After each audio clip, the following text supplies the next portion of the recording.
sport of water polo.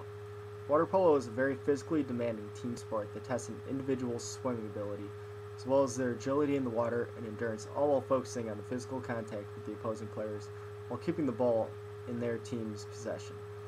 In this video, I will be addressing three topics: proper macronutrient intakes, hydration status, and vitamin D status. Starting with proper macronutrient intake, let's first discuss carbohydrates. Carbohydrates are broken down into glucose, which is the most readily available source of energy for your muscles. Water polo players should consume between 6 to 10 grams per kilogram body weight to ensure they have sufficient glucose stores to power their muscles. Carbohydrates come in many forms, such as vegetables, fruits, grains, legumes, and syrups, to name a few. It is often hard to consume this high number of carbohydrates because of the sheer bulk of food items and fiber content which fill the individual up. This is where finding nutrient-dense sources of carbohydrates is useful. Making smoothies is a great way to condense many calories into a low volume and be easier to consume. Such strategies as adding honey or other syrup to drinks and foods is beneficial. A great idea for a nutrient-dense meal is having Greek yogurt with fresh fruit, nuts, and seeds. Going on to protein intake. The optimal intake for water polo players for protein is 1.4 to 1.6 grams per kilogram body weight. I recommend this due to the high level of muscular strain from the physical demands of the sport. Protein is made up of amino acids. These amino acids are broken up into the digestive tract and aid in the genesis of muscle. Optimal sources come from lean proteins such as fish, poultry, and lean beef. Proteins can also be from vegetarian sources such as soy, quinoa, combinations of grains, seeds, nuts, and legumes, which are called complementary proteins. Finally, fat intake will make up the rest of the caloric intake. Fat is also a source of energy, but is very slowly broken down to be utilized as fat. In most cases during a water polo match, the aerobic pathway that utilizes fat as energy will not be utilized. Only if the athlete is playing substantial minutes of the game would this happen. Generally, though, this will not happen as overwork of the athlete to this degree drastically reduces their effectiveness on the field. Fat intake should be limited, and saturated fat and cholesterol will primarily be from plant sources if available. Nuts, seeds, legumes, and oils and nut butters are great sources of fat. For best pre-exercise or pre-match meal, a carbohydrate, protein, and fat ratio should be somewhere near consistent with one another, and be consisting somewhere between 200 to 400 calories.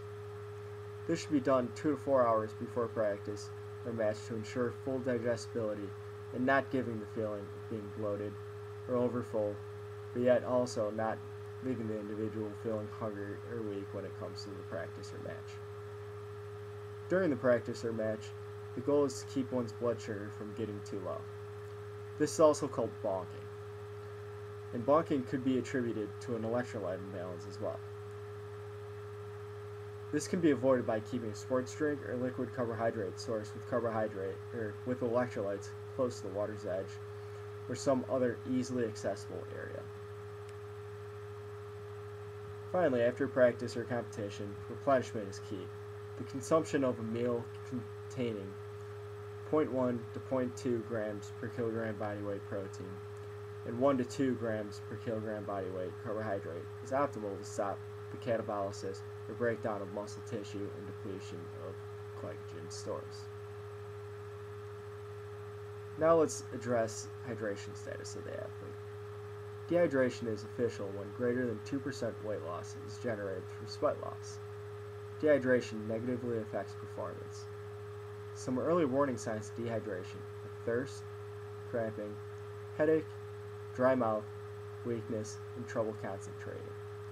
A great way to assess hydration issues for the athlete is for the athlete to weigh themselves before practice and directly after practice and see how much fluid is lost. The next goal is to drink 16 ounces of fluid for every 1 pound is lost.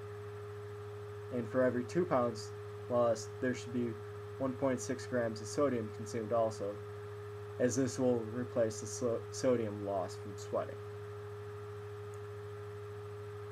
Generally, in any sport where one is in the water, they do not think they're sweating as much as they actually are. In some cases, though, these individuals sweat more in the water than they do outside the water. This is why focus on sufficient hydration outside the pool during other parts of the day is also very important. It is key to be conscious of consistent fluid intake throughout practice and whenever possible during a match. One should also avoid caffeine and high sugary drinks before competing or practicing, as both are known to have dehydrating effects. Finally, let's talk about vitamin D. Vitamin D is a fat-soluble vitamin, meaning it's stored in fat and is absorbed with fat.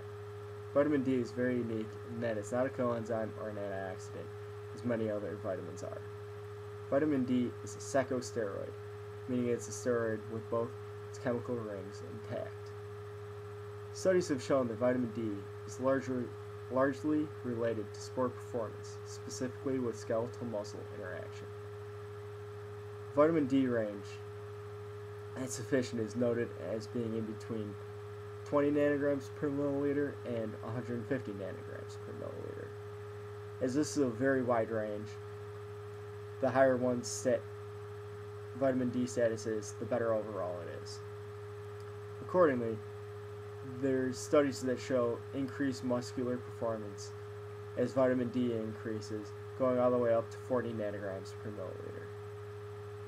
There's also many studies that show that having a vitamin D status below 30 nanograms per milliliter and falling below that negatively affect performance on a grand scale. Vitamin D is also linked to calcium and phosphorus absorption. Without vitamin D, there is only a 10 to 15% absorption rate of dietary calcium and 60% dietary absorption rate of phosphorus. The daily recommended intake of vitamin D is anywhere from 800 to 1,000 international units, as recommended to maintain vitamin D status. A substantial more is needed to raise vitamin D status in an individual. The best source of vitamin D comes from production through the skin of UVB rays from the sun. Many times water polo practices are inside and therefore are unable to metabolically produce vitamin D. By practicing outside, weather permitting, this would also be a great way to ensure sufficient UVB exposure for sufficient vitamin D status. There are also limitations to vitamin D production during the winter months in any location north of 35 degrees latitude. This means that there is no UVB penetration during this time, and the needs of the individual must be sufficient in dietary intake and supplementation alone. Some dietary sources of vitamin D are salmon, tuna, shiitake mushrooms, and fortified cereals, milk, and orange juice. So finally, I'd like to review the objectives outlined. First being sufficient carbohydrate, protein, and fat intake to optimize performance. The second being hydration status to decrease complications associated with dehydration. And finally, how vitamin D status is linked to sport performance. Thank you for tuning into this discussion on water polo, and I hope you find this a valuable resource.